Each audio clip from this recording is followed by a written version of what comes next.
Millions of dollars have been spent to clean up a site at Marion's Crab Orchard National Wildlife Refuge.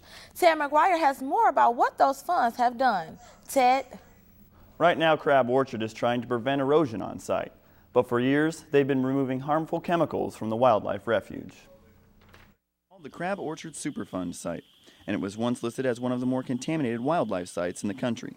The pollution dates back to World War II when industrial plants on the 50-acre area were building bombs, artillery shells, and landmines. Since 2006, Crab Orchard has been cleaning up, and project manager Dennis Pinnigus has been in charge of the difficult process. The actual remediation itself took about 6 to 8 months of intensive excavation and building demolition and regrading. When the cranes and bulldozers left, some of the wildlife rebuilding began. We also planted a bunch of trees. We planted about 14,000 trees here on that 50 acres.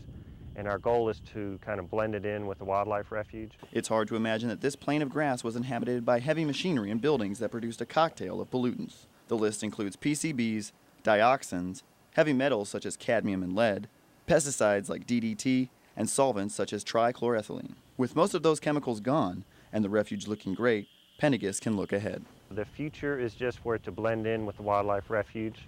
So that's our goal, and we coordinated with the wildlife refuge staff, the biologists, the foresters, the refuge manager, and make sure that when we restore it with, their intent of what they want the wildlife refuge to look like. The sky view of the refuge looks a lot different than it did 50 years ago, and it continues to show promise, as shown by some of the wildlife.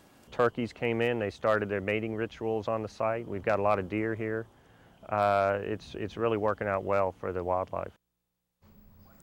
Pinnigus says Crab Orchard has several other projects planned for this summer. Back to you.